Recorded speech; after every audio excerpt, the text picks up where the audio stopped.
Today, we are answering the question, is reality the dream of God? And we're going to take a look at information from philosophy, science, quantum mechanics, ancient secret knowledge to see exactly the answer to this question. And this is an extremely important thing to answer because there are a lot of people who talk about this like, oh, is reality a dream? Or is it the dream of God? Or it's a simulation? And the thing is, people throw these ideas around, but they're only getting bits and pieces of the truth. There's only bits and pieces of what is actually going on there. So it's important to really understand what existence is and how it relates. Like, well, what do you mean by dream? What do you mean by God? And is it true or is it not true? What does that mean for us to be able to live a clear and lucid life? Like lucid dreaming, we want to live a clear and lucid life now. It's important to really understand that, and that's exactly what we're going to be talking about. Now, I want to remind you that if you are new to my channel, please subscribe and hit the like button. This channel is all about bringing forward information to help humanity raise its consciousness so we can create a better world and create a better life for all of us. So let's take a look at this question, which is extremely important. Let's bring it up right now. Here we go. Okay, so to kind of get started here, I want to take a look at this article that says, all realities are the dream of the one source / God / absolute. And this is by Annalyn Liu on medium.com. And the reason why I want to look at this is because this is going to have a perspective of what we're talking about today, but kind of from like a new age mystical perspective. And if you hear this talked about today, you're likely going to hear it from that new age mystical perspective. And I want to point out what's right about it and then also what's wrong about it and some of the pitfalls that fall here. And again, this is extremely important to be able to have a lucid life, just like having a lucid dream, being aware that you're dreaming. You want to be able to have a lucid life because it changes everything. People ask, why is it important to understand this information? Like, what does it matter? Some people say. Well, it changes everything when you know. That's why the aphorism is know thyself.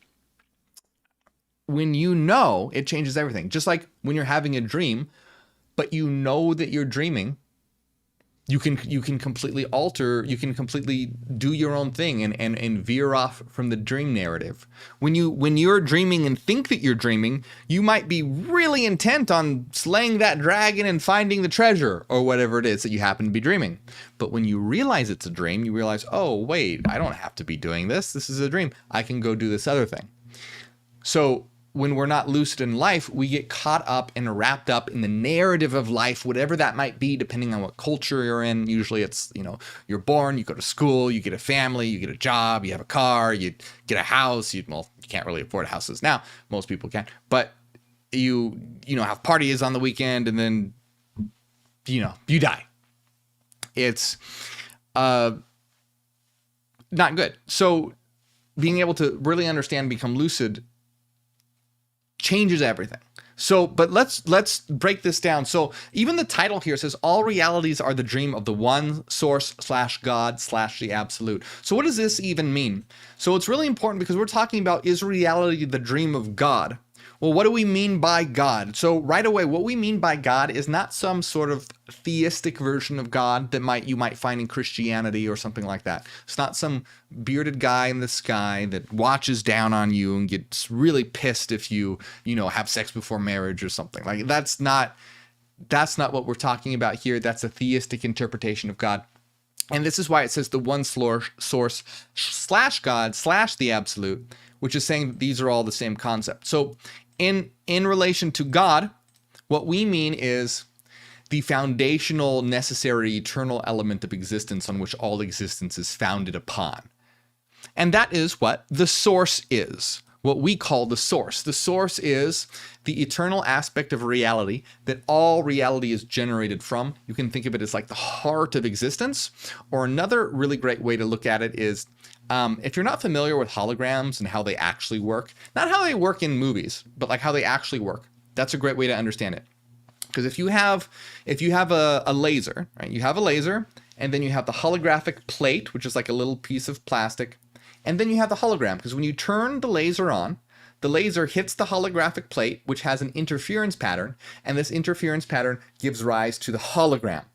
So you can see that hologram depends on the laser pointer. the source of the hologram. If you turn off the laser pointer, the hologram vanishes. So the existence is the hologram is dependent on that source. Now, reality, what we call, or the physical aspect of reality, what we call the holos, is dependent on the source, which is the energetic frequency eternal aspect of existence. So you can see, like within the laser pointer analogy, that beam of that light source, we could call that God if you wanted to, but it's not some bearded guy in the sky who parted the Red Sea and sent his son to die and because he's a weirdo. Like that's not what we're talking about. We're talking about the foundational essence of existence. And it can be called God because that is what is responsible for everything. But it's important to understand, I don't like using the word God. I don't. I do like put it in titles and stuff because that's what people recognize and know. Not a lot of people know what the source or the absolute is, but they understand what God is, which is just another way of understanding this. So that's what the source is.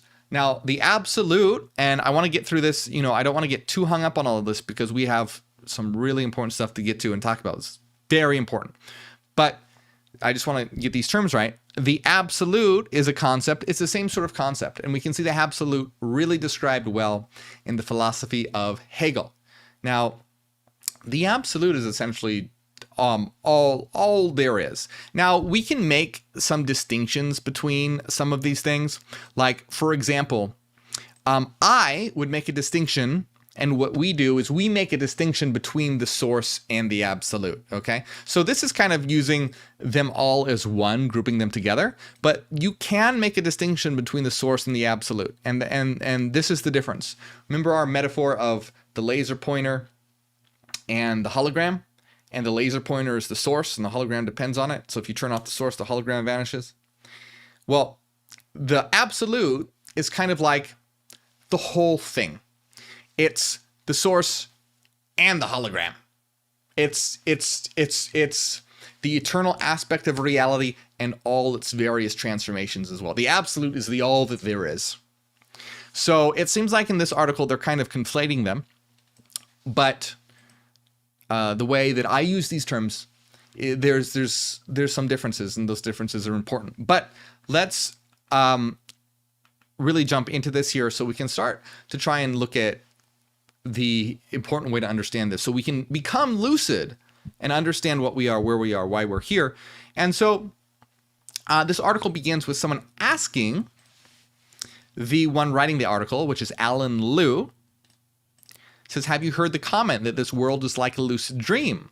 And do you have information about this? If there are superior dimensions, like more dimensions than just this one, are they like a lucid dream too? Thank you. Well, first of all, it's important to understand that this world is when we're calling, in terms of a dream, it's not lucid until you realize what you are. It's just not automatically lucid. It's only lucid when you go to sleep and dream, you're not automatically lucid. Likewise, we are not automatically lucid. It's a form of consciousness that has to be achieved. You have to realize it. Just like when you're in a dream, you have to realize, oh shit, I'm dreaming. And there's a lot of techniques you can do to do that. You can, there's a lot of ways that you can, I've looked at my videos on lucid dreaming if you want to look at ways, but there are specific things that you need to do to become lucid in a dream. Likewise, there's a specific mode of consciousness that has to be achieved to truly become lucid in this dream. And they can be achieved. It's just most people aren't focused on that. Most people are caught up in the dream narrative. Just like in your dream, a lot of people are caught up in the dream narrative. They want to slay that dragon and get the treasure. Well, in this world, a lot of people want to, make that $1 billion and buy 20 yachts or whatever they want to do. Whatever the goal is for people. They're facing that, they're following that narrative of this world, so they're not focused on the things that would make them lucid. But they're there. They're just distracted. Like the people chasing the treasure and fighting the dragons, people are busy chasing, the $1 billion and the many yachts here. And they're not focused on becoming lucid, what's really important. So Alan is responding, and Alan says, a dream is a reality created within one's mind. From the perspective of the absolute /source/Brahman, All manifest reality is a dream created in its mind. All dimensions are dreams in the mind of source/God. So once again, I would make a distinction between the absolute and the source, but they're conflating it. And they're also bringing in Brahman. And for those who don't know, in Hindu thinking, Brahman it's essentially the same sort of thing as the absolute. It is the ultimate reality. It is a mind whose thoughts generate this world. So Brahman is sort of the Hindu version of the absolute, especially in traditions like Advaita Vedanta. So they're saying that all manifest reality is a dream created in its mind. All dimensions are dreams in the mind of source/God. So now, is this true? And this is what's really important, because the thing is it is, but it isn't. Understood, this can be greatly misunderstood, and most people do. 99% of people, I don't know if it's 99%, a lot of people misunderstand this, and this is what's really important, is that we have to make a very clear distinction here to realize our role and our power in it, and not give it up to some God.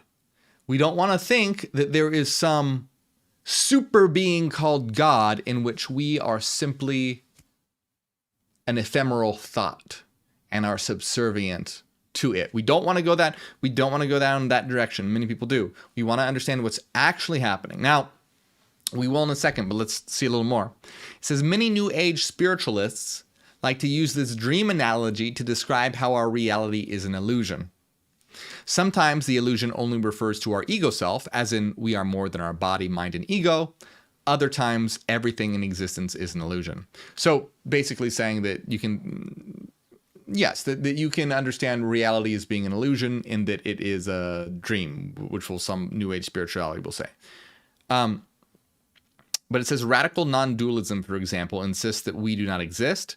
Reading and thinking are apparently happening now, but there is no you doing it, and you/we cannot know even if that's really happening. Similarly, we can never know if source, other people, planet Earth, and other dimensions exist. So this is wrong. We can know this, and it's not that we don't exist and that there is no you. There is actually a you, there is a me, there is an all of us. Every single one of us is an individual mind, but so there really is, the self is not an illusion, kind of like how Buddhist says that the self is an illusion. Now, Buddhism gets close in understanding that there's something very hard to get at when it comes to the self. And I'll be doing another video that dives into that in great detail, because that would take a really long time to explain. That's not the point of this video, but I'll do that later. But sufficient to understand right now that there is an eternal you, there is an eternal self that can take on various configurations. Now, when certain configurations are taken, we become absolute in identity and form a unity. Now, this continues by saying there's an appearance of these things in the dream illusion, but the knower, us, is only an appearance and not real. What is real is that nothing is being everything all at the same time, and conversely, everything is nothing. So the point when they say that everything is nothing and nothing is everything at the same time, that is true, but that does not mean that there is no you. When everything is nothing and nothing is everything, essentially means that all mathematical configurations result in zero. So meaning if you have all possible, if you imagine having a container of all possible numbers, if you had a container of all possible numbers, well, for every positive number, there'd be a negative number, and it would all balance to zero. So that is how everything is nothing. Everything is a fullness that, when seen as a whole, balances energetically to zero. It doesn't mean that nothing exists. Everything exists, but that everything is configured in a precise way that balances equally to zero. So, but what we want to really dive into here is understanding the dream is reality, the dream of God. Here's the thing. So we're talking about this sort of New Age perspective, but when you look at philosophy, quantum mechanics, and ancient and secret knowledge, they're also saying something very, very similar. For example, in philosophy, if we look at the philosopher Bishop Berkeley, Berkeley was an empiricist idealist philosopher who said that all existence is simply a dream in the mind of God. That's what the philosopher Bishop Berkeley said. Now, another philosopher, Spinoza, who's a very brilliant philosopher, didn't quite say the same thing, but said that existence is God, and that all of us and everything are modes of God. Now, that's an important distinction to make, though. Being within a dream of God, or just simply reality being God, physical reality being God, that's an important distinction. Because if reality is a dream in the mind of God, that means God is more than the dream. Just like when you go to sleep and dream at night, you have a dream world, but you're also more than that dream as well. Your mind is more than just the physical interpretation of that. It's transcendent to that as well. The dream is, you can be immanent within the dream as you go within the dream, but you're also transcendent as well, as that you're more than just the dream. And that's an important distinction to make. That's sort of a distinction between pantheism and panentheism. And then we have the philosopher Hegel. The philosopher Hegel said that reality is essentially, it's quite a large philosophy, but in essence, boiling it down to its bare bones, is that reality is a mind, which is a system of reason or thought called the idea, that is coming to know itself through a realm that it generates called nature, which is the othering of itself, which it then explores itself in, and once it comes to knowledge of what it is, it has absolute knowing, and that is what Hegel calls spirit, which is sort of a collective consciousness. It's a collective consciousness. So in philosophy, we've had these ideas of things existing as being a mental aspect of God. Spinoza not quite so much, but kind of in the same ballpark, but not quite. But with philosophers like Berkeley and Hegel, really close. Now, if we look to science as well, with quantum mechanics, which is science's most successful theory. Now, quantum mechanics really began in the early 1900s. The founder of quantum mechanics, Max Planck, and you guys hear me quote this all the time for people who watch my channel, but I just have to because it's such an important quote that always gets overlooked, even though Max Planck was very adamant about this.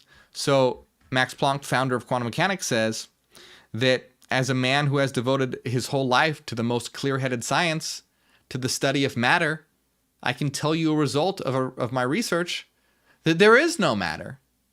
And Max Planck continues that and says, all matter originates and exists only by virtue of a force, which brings the particle of an atom to vibration and holds the most minute solar system of the atom together. We must assume this force, behind this force, the existence of a conscious and intelligent mind. The mind is the matrix of all matter. So Max Planck, founder of quantum mechanics, Nobel Prize winner, science's most successful theory, says that matter does not exist, and what actually exists is a mind. That's what truly exists. Max Planck also said, I regard consciousness as fundamental. I regard matter as derivative from consciousness. We cannot get behind consciousness. Everything that we talk about, everything we regard as existing, postulates consciousness. Now, if we look at Erwin Schrödinger is another pioneer of quantum mechanics, famous for the Schrödinger's equation, which is extremely critical for quantum mechanics. The Schrödinger equation, and Erwin Schrödinger says, consciousness cannot be accounted for in physical terms. For consciousness is absolutely fundamental. It cannot be accounted for in terms of anything else. So here you have the founder, here you have a pioneer saying the same thing. Schrödinger continues and says, Schrödinger says, we don't belong to this material world that science constructs for us. We're not in it, we're outside. We're only spectators. The reason we believe that we're in it and that we belong to the picture is because our bodies are in the picture. Our bodies belong to it. Not only my body, but those of my friends, of my dog, and my cat, and my horse. He had a horse, that's pretty cool. And all of the other people and animals, and this is my only means of communicating with them. So what Schrödinger is saying is that we are not part of the material world. The only reason that we think that we're a part of the material world is because our bodies are in it, and that's what we're experiencing. And that's the only way that we're communicating with each other. Well, I think that's exactly what a dream is. The reason why we think that we're in a dream is because we're inside of the dream. But we, as what we really are more than the dream, outside of the dream. We're in the dream in our dream body, but we're also outside the dream as being the mind upon which the dream is dependent. And that's what Schrödinger is getting at here in saying that this reality is not one, we don't partake, we are not part of this material world. We're actually outside the material world. We only think that we're in the material world because our bodies are in it. Just like you think you're in a dream because you're experiencing it from the perspective of being in the dream. Or like putting on a virtual reality headset. When you put on a virtual reality headset, it seems like you're in that virtual world, but you're not really. You're actually outside of it. So there you have Planck, Schrödinger, and then Werner Heisenberg, another extremely important figure, pioneer in quantum mechanics, who famous for the Heisenberg uncertainty principle. Key figure, says, I think that modern physics has definitely decided in favor of Plato. And what did Plato say? Plato said that the true reality, the ultimate reality, is a realm of mind that he called the domain of forms. And that this physical reality is just a poor copy of the domain of forms. So the domain of forms is the true reality, a mental reality. Werner Heisenberg says, I think that modern physics has definitely decided in favor of Plato. In fact, the smallest units of matter are not physical objects in the ordinary sense. They are forms and ideas. So, and of course, which can only be expressed unambiguously in mathematical language. So, of course, you have the same message being said here, that true reality aren't physical objects. They're ideas, they're forms. As per Planck, they're mental. As per Schrödinger, their consciousness. I'm not going to get into the distinction between mind and consciousness because that's another video for another time. But the important thing to take away from this is you have these pioneers, the founder of quantum mechanics, all saying that mind is what is true, not matter, and matter is just a kind of illusion. And that we just perceive ourselves as being within it because our bodies take part in it. And it's, an absolute travesty that this information is not perpetuated when quantum mechanics is taught, or there are documentaries on quantum mechanics, and nobody talks about this. And that's a bunch of bullshit. The reason why nobody talks about it is because it doesn't comport with the dogma of materialist science today, which says that reality is matter, and that's it. So they don't give the views of the founder and the pioneers. In fact, they do the very opposite. Schrödinger's cat experiment, which I'm sure you've heard of, is the cat alive or dead in the box. Schrödinger developed that experiment to say, hey, you guys, the way you're interpreting quantum mechanics is a bunch of bullshit because you're going to get crazy ideas like cats that can be both alive and dead. Schrödinger came up with that quantum mechanic, with that thought experiments, to say that interpretation is ridiculous, but it's instead in documentaries and when people go to university to study quantum mechanics, it's taught as though it were true. Bunch of bullshit. So that's really important. And then we have to understand too, if we look at ancient secret knowledge, same thing is being said. The Gnostics, said that reality was a divine mind called the One, and the Great Invisible Spirit, and the One was formed of myriad thoughts, or also called eons. And one of the eons that they called Sophia had an independent thought, and this independent thought became a dark, shadowy, sort of evil thought that created the material world, which was sort of a dream reality that trapped souls or sparks from the divine mind into matter. So even you have the ancient Gnostics saying a similar thing. You go back to the Egyptian Book of the Dead. There's also similar things there. There are all over the place. This is being said again and again. But like I said, it's important to get this right. Because if it's not, okay, so let's break this down.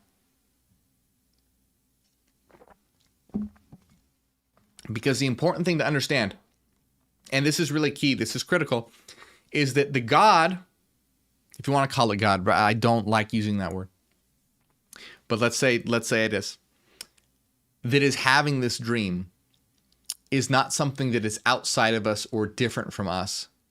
It is what we are. So there isn't just this some super being that's having a dream and it's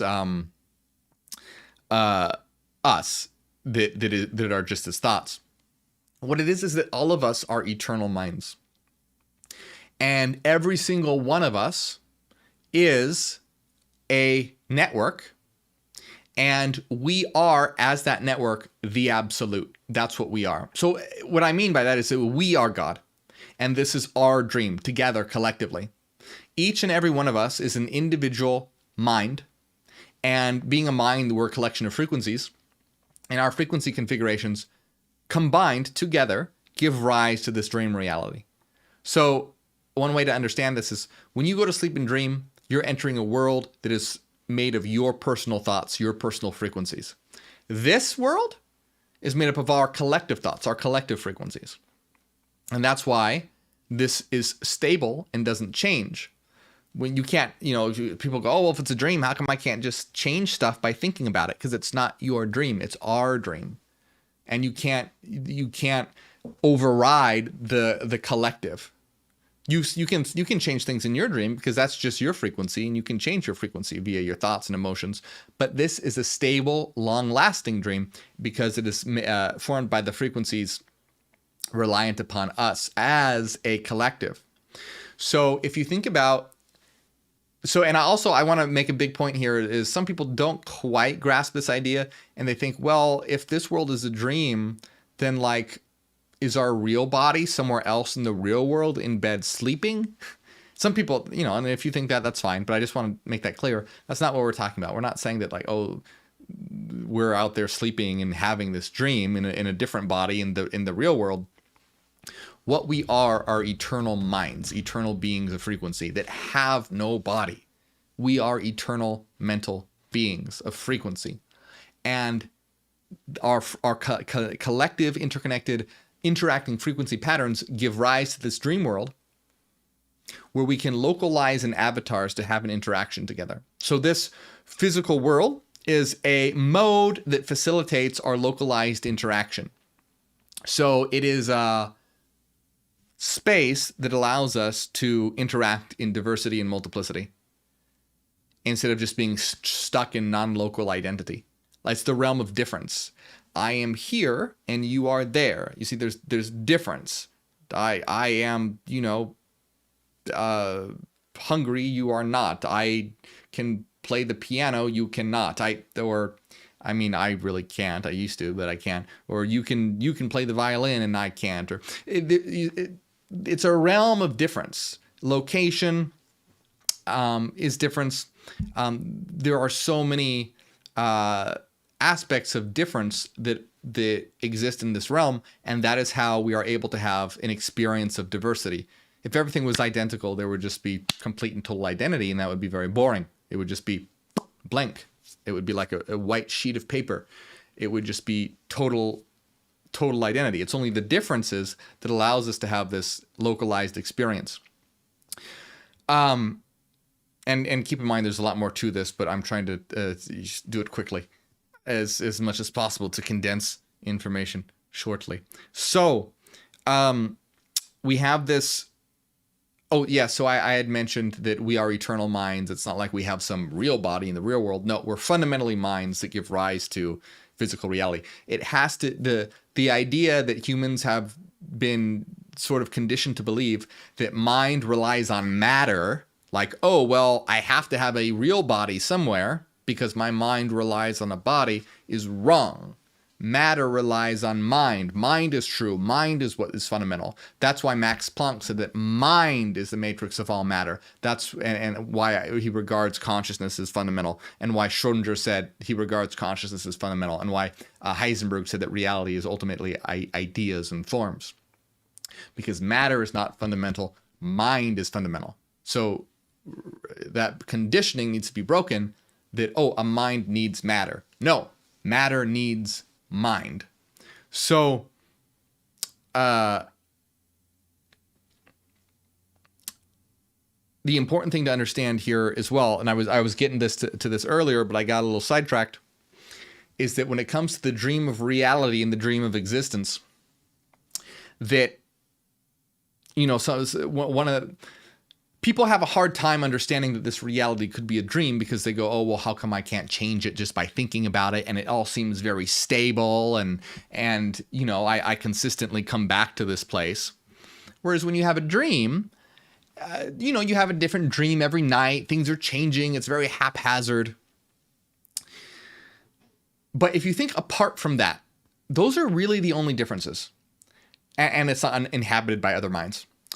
The only major differences between the dream you have when you go to sleep and dream at night and this waking, so-called waking reality, is that there are changes in a dream that are dependent upon your emotions or what you're thinking. Things are changing. It's not stable.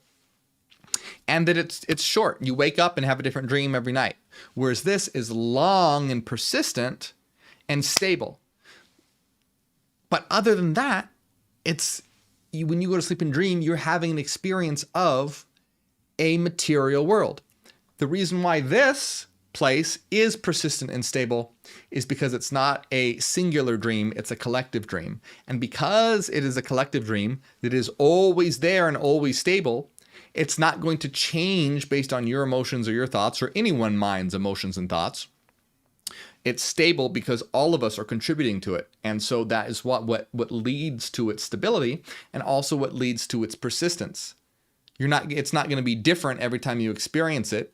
It's going to be different very slowly. And the reason why it's different very slowly is because it's not one mind. Where in the dream of one mind, things change really fast because it's just based on you and your thoughts, your mind, your emotions.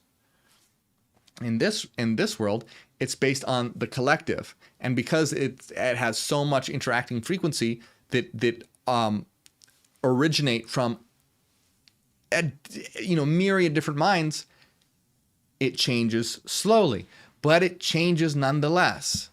So it is changing, but it's just changing very slowly. And this is the process of evolution. This is the process that we're all developing. And as we're able to change things quicker and quicker, the more we develop. Like, look at humanity's progress, that they've been able to, rapidly transform the world in what's really a second in terms of the history of evolution and how slowly things have taken. So the more that the inhabitants become aware and mentally proficient, mentally conscious, the faster that changes can occur. So let's continue here. Now it says for us three-dimensional, 3D humans, dreams are what we sometimes remember when we sleep. Spiritually, what we remember of our nightly dreams are the fourth dimension, 4D experiences.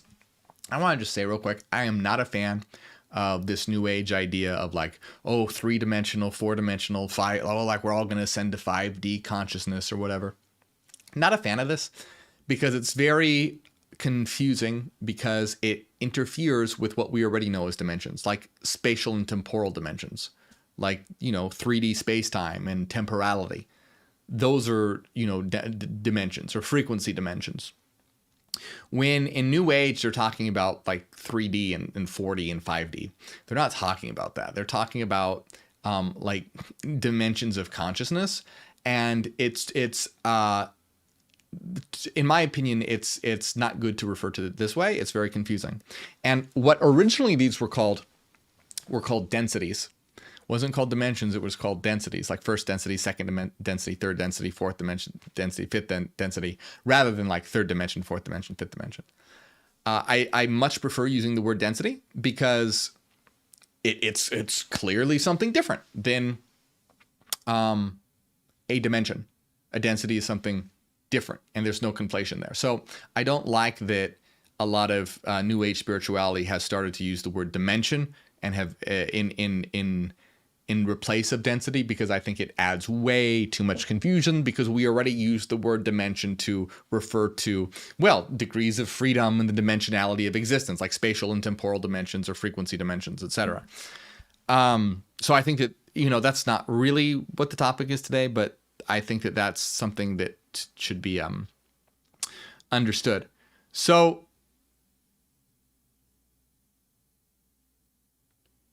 it says that it is valid from the perspective of source/God that everything is a dream. And a lot of people like to look at their life that way. That is because it gives them a way to understand reality. We can sometimes see random and chaotic and other times miraculous. Another way to look at reality is to see our dreams as being as real as our 3D experience. And you see, I'm not going to get into it much more, but there's just like this haphazard of this word 3D that's not really being used correctly. But anyway, rather than calling our waking reality a dream, we can call our dream an alternate reality.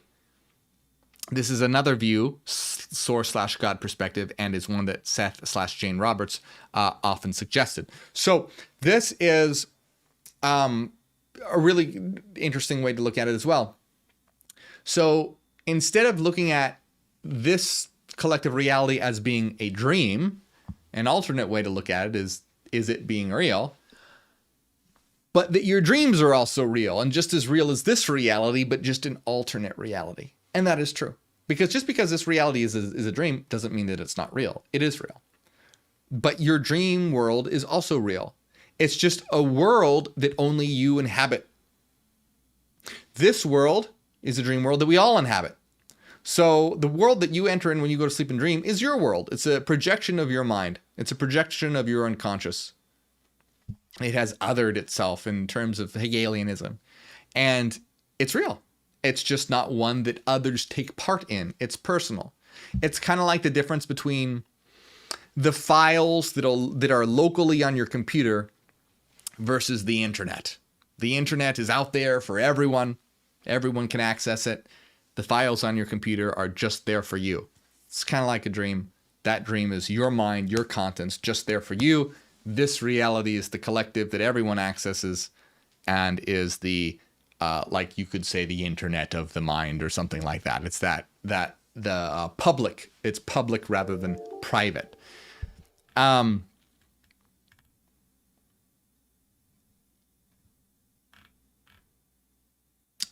This is kind of I want to see what. All right, so there's a lot to this, because now we say here like awakening in other dimensions, and so this is something that's critical to talk about here, and I want to just mention it real quick, because this is an important aspect of it, is what this place is. What this place is, this so-called physical world that's actually a collective dream, is the public arena. Like I said, it's public rather than private that we all take part in, but it's a training ground. It's phase one. It's the beginning. Ultimately, what is happening is that we are minds that are working together. And since we're localized on a specific planet, we have to work together to be able to survive. Otherwise, global catastrophes will take us out, like global pandemics or nuclear war or global warming or whatever it is. We have to, at a certain point, work together as a global civilization, a unified civilization, to be able to keep modernity from, the modern world from collapsing. And so what this place does is it forces us to either work together or die. That's what happens. We have to work together. And if we don't, well, the society will collapse. But if we do, we will form a global civilization, a planetary civilization. And the more and more that we work together as a unity and reach higher levels of consciousness and develop in technology in our evolution, we'll be able to work together to establish our own, what is called a CFD, or collective frequency domain, which means that we'll develop the ability to tune, which means we'll be able to tune into different domains. And establish our own domain.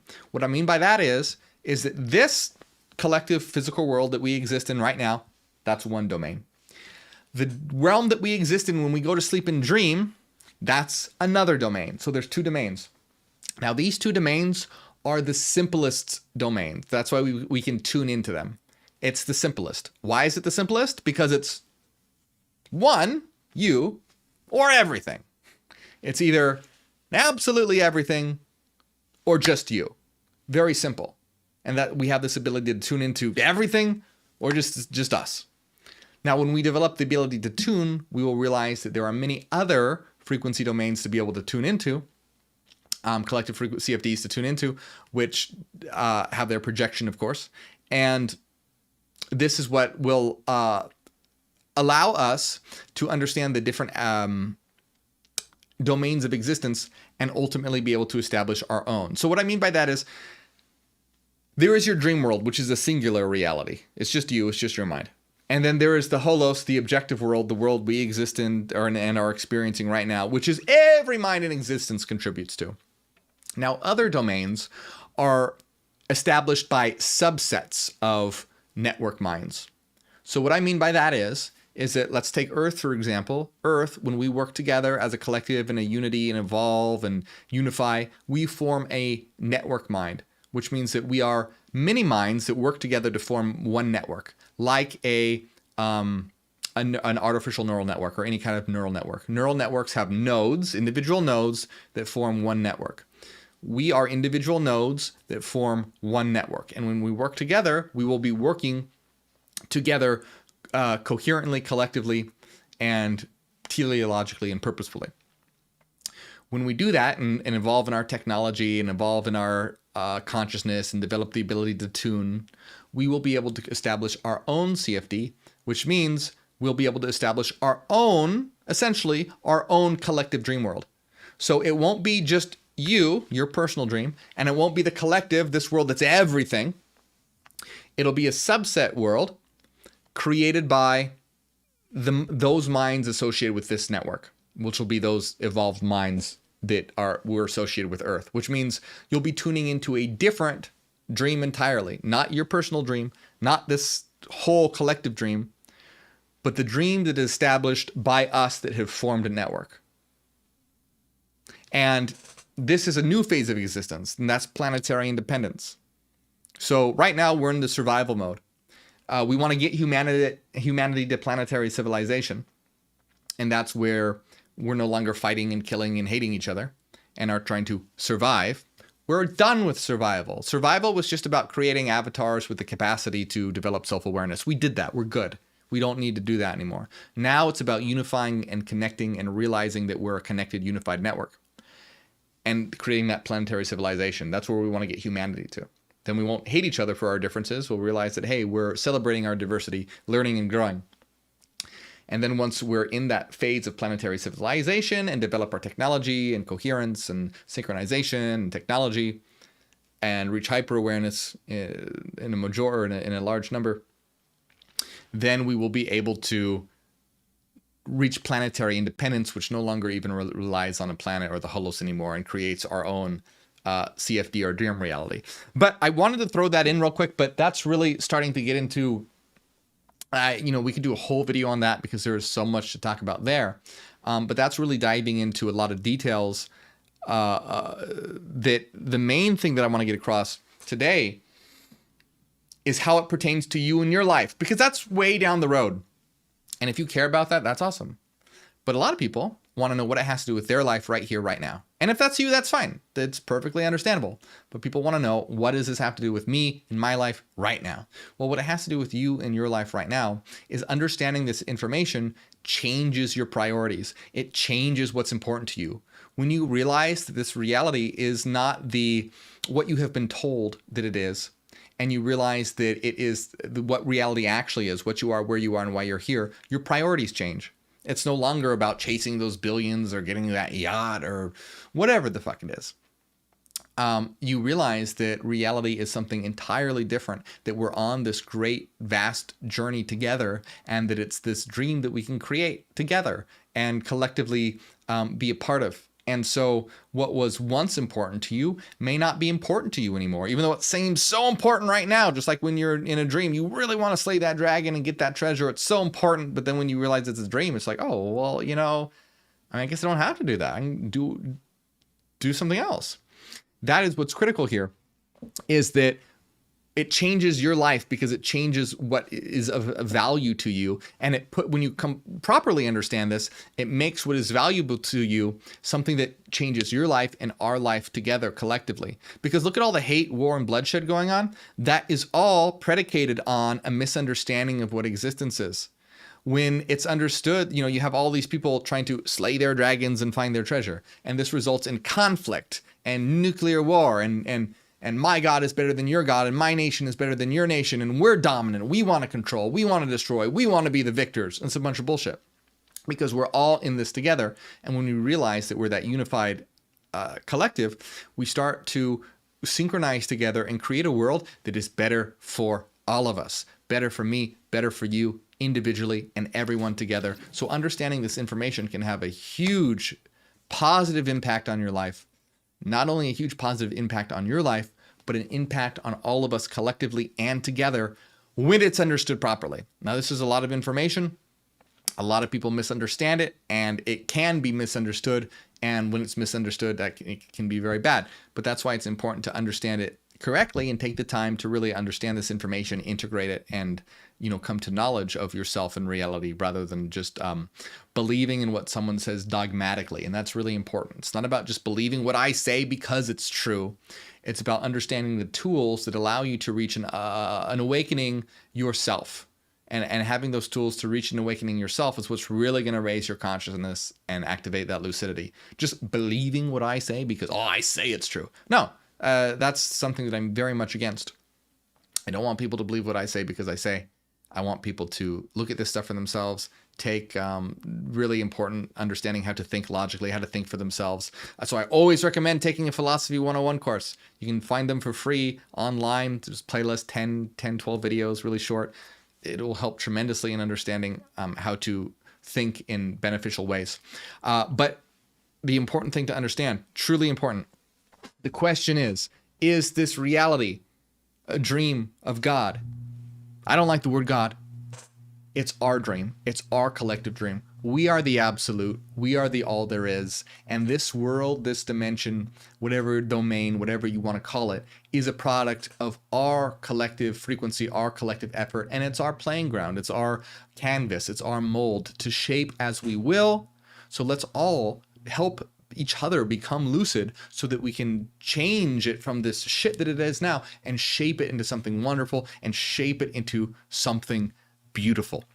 Now, if you like my work, please like and subscribe if you like what I talk about on this channel so we can spread this information, get it out there. There's a lot of people that don't want this information out there. So please like and subscribe so we can spread this info. And if you enjoy my work, if you feel like you've ever gotten something from it or learned something from what I talk about on this channel, in my videos, consider supporting on Patreon. We have secret weekly live streams every week. We're having one right after this. And this today's topic that we're having in the secret live stream is new life after death research. So if you support on Patreon, you'll get access to our secret live streams like this, and the replays of them are available as well for those videos. And you get access to our Discord server, the Citadel, and a lot more. Helps out a lot. And I want to give a big shout out to everyone who does support, especially Philanthropist, Zach, Renaissance Fairy, Cassidy, Michael, Angela, Maria, Top of the World, Ethan, DB, Joel, and everyone else. And another great way to support the channel is by hitting the join button right below this video. I have a lot more videos like this one over here. Check them out.